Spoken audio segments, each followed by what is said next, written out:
how much impetus is there to start moving towards clean energy in an effective way?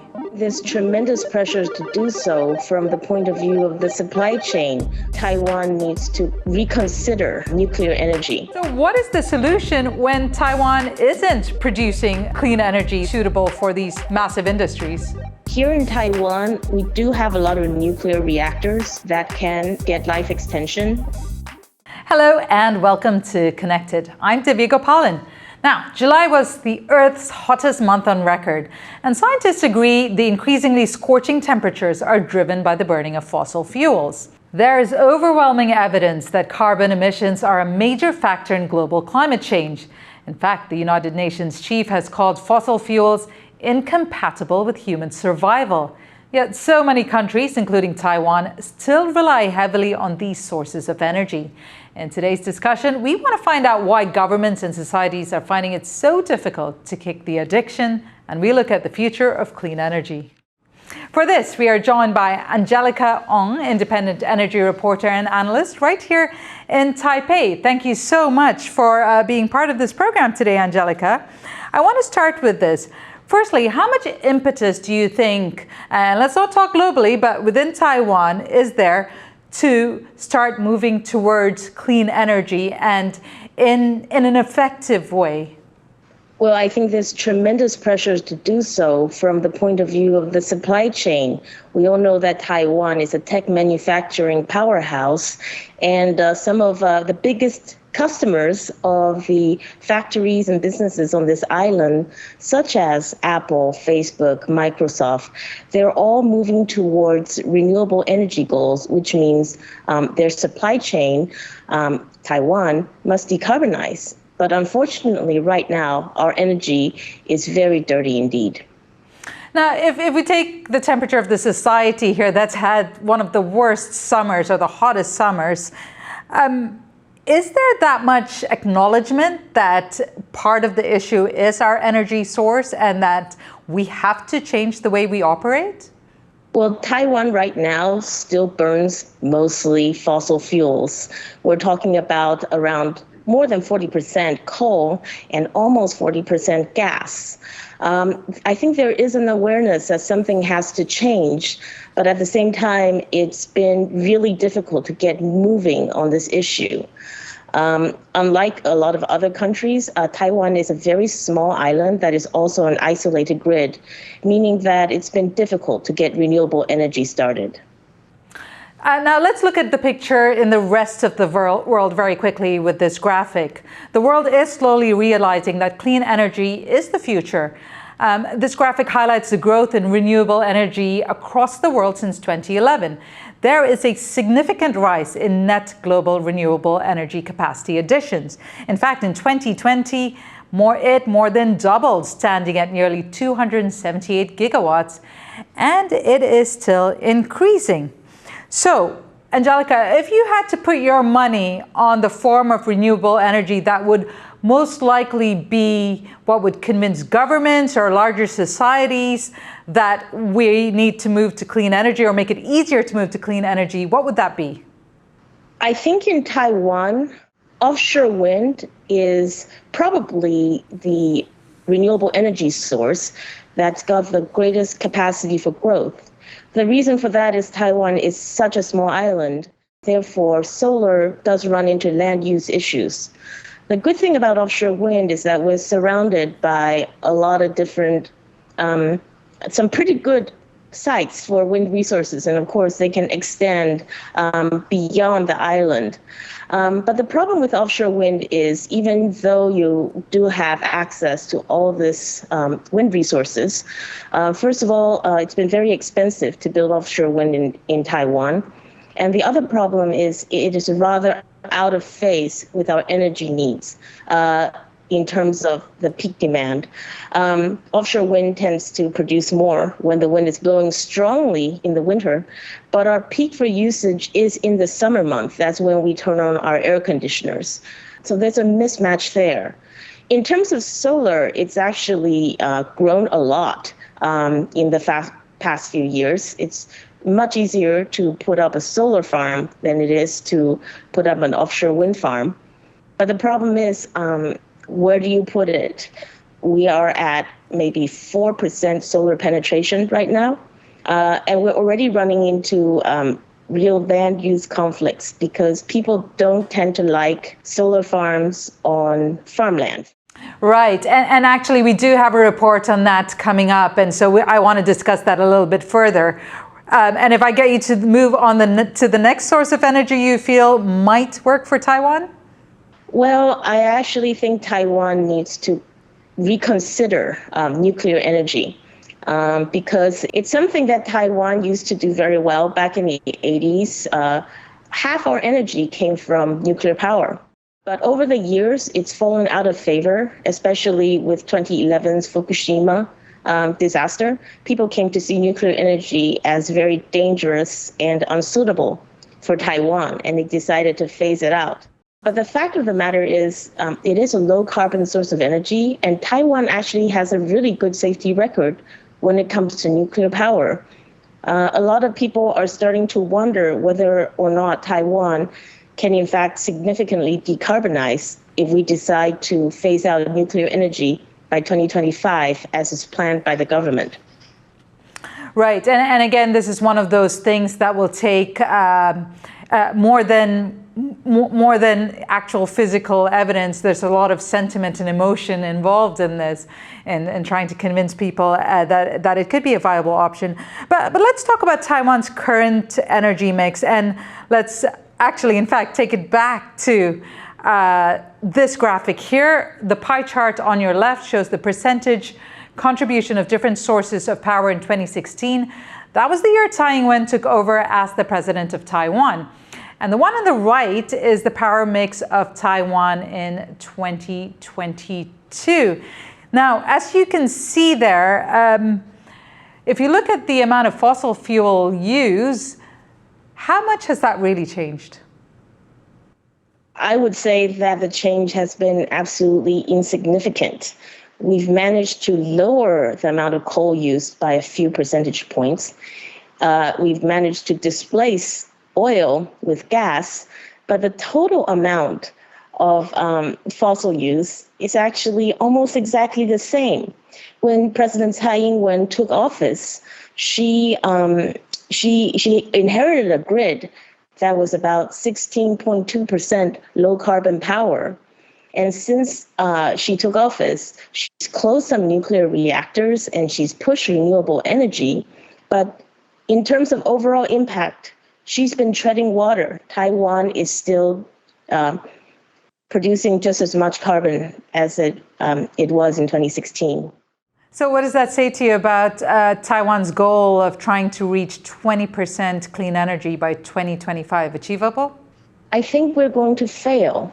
And the reason we're going to fail is pretty predictable. It's because we are not prepared to make the hard political choices. And also, we are a very renewable resource constrained island. If you look at places in the world where renewable energy penetration has increased rapidly, it tends to be places where there's a lot of land to make large ground-mounted solar projects or very large wind parks.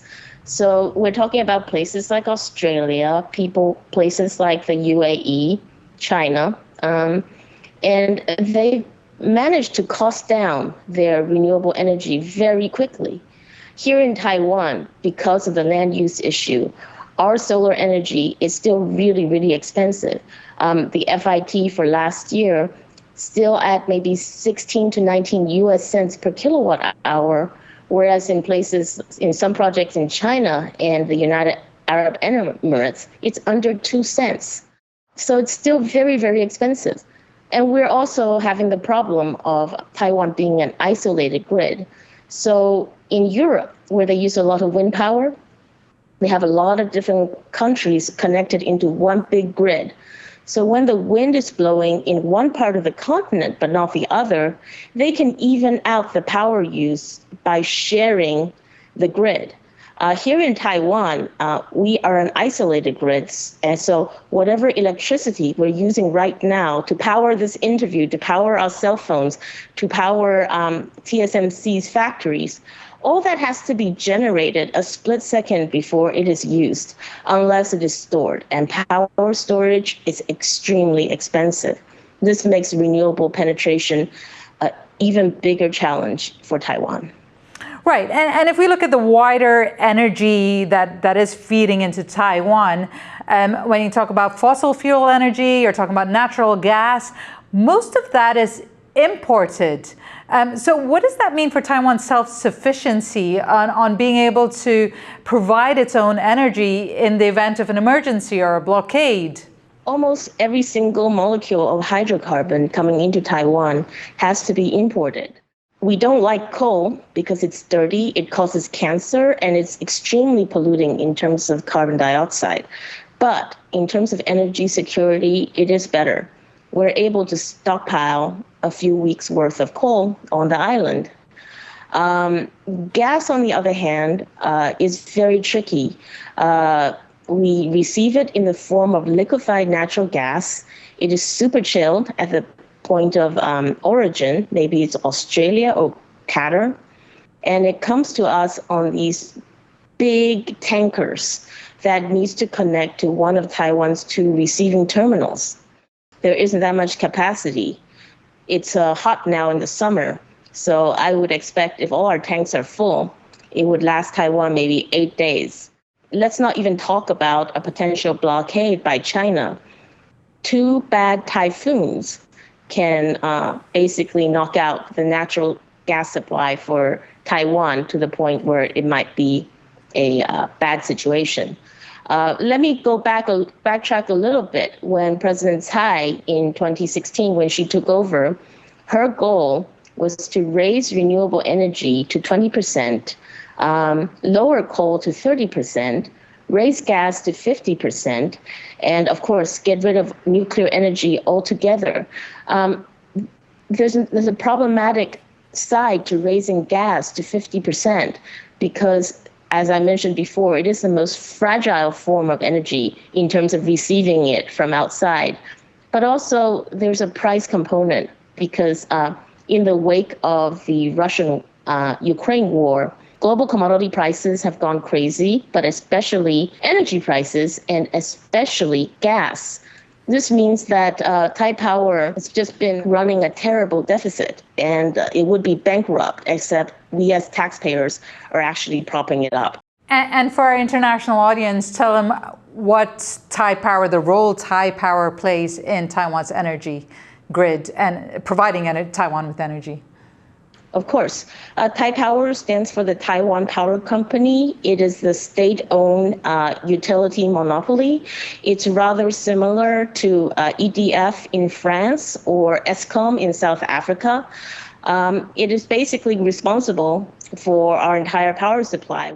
Well, Taiwan is a relatively small and mountainous country, so land-based green energy solutions must often compete for space with agriculture. Some projects, however, aim to do both. In this next video, the Connected team looks at how things can go wrong and one pilot program that wants to do it right. Nestled in the lush green Taiwanese countryside, an array of solar panels shading a vegetable plot.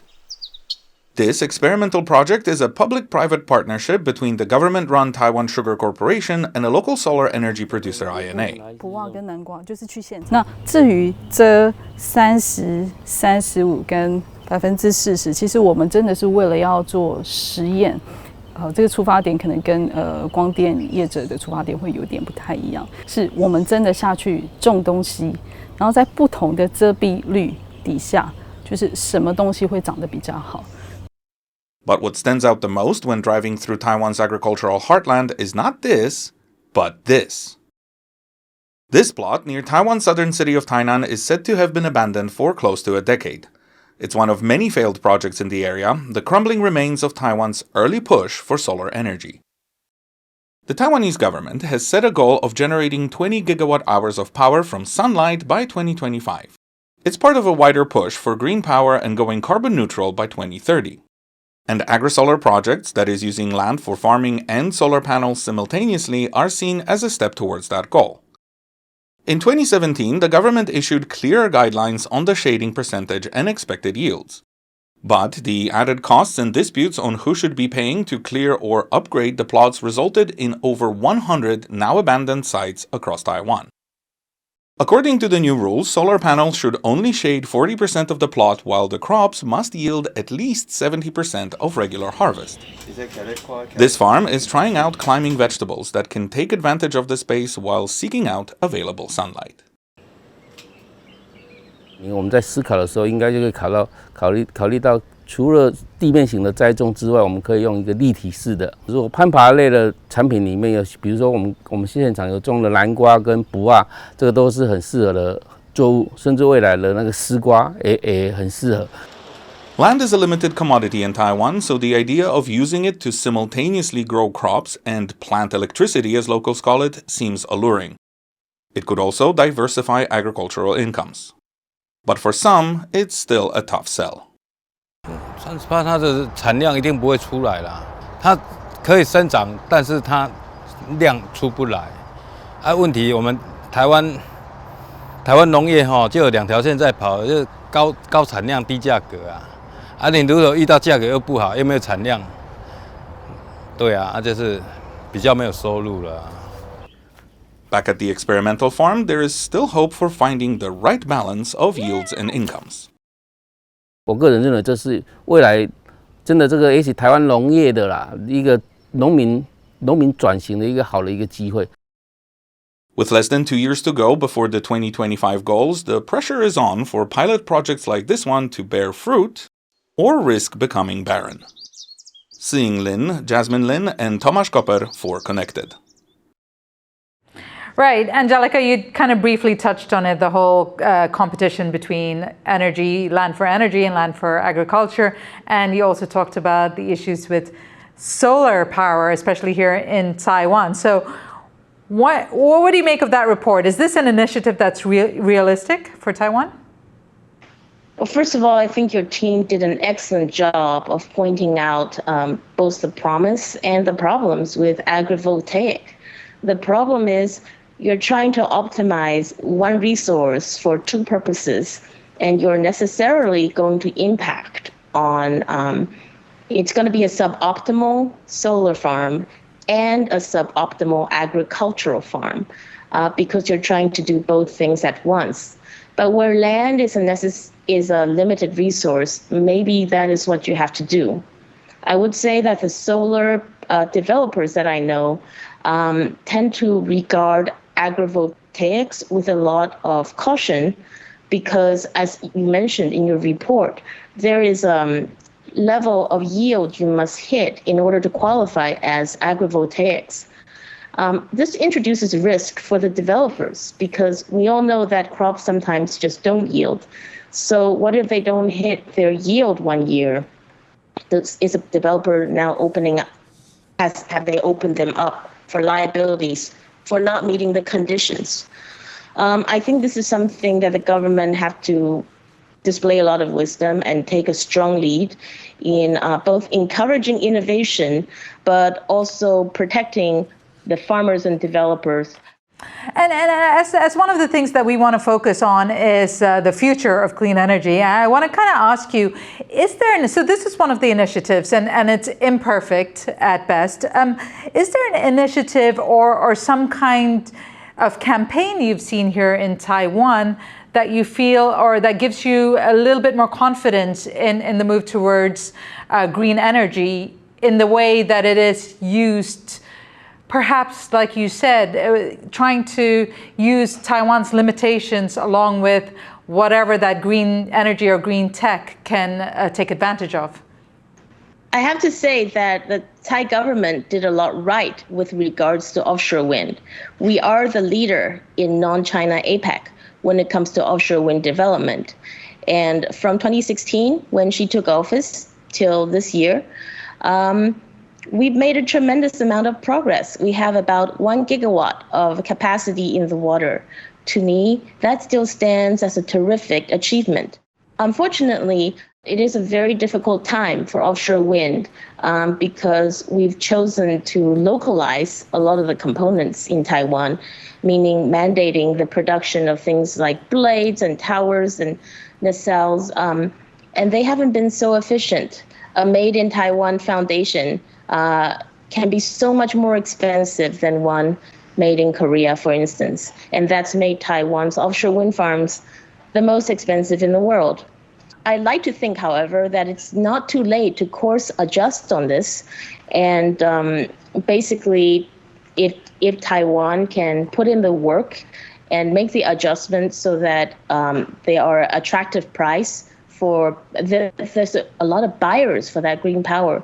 TSMC, Delta Electronics, and 28 others. There's now 30 Taiwanese companies that just joined an initiative called RE100 that's made a commitment to buy green energy.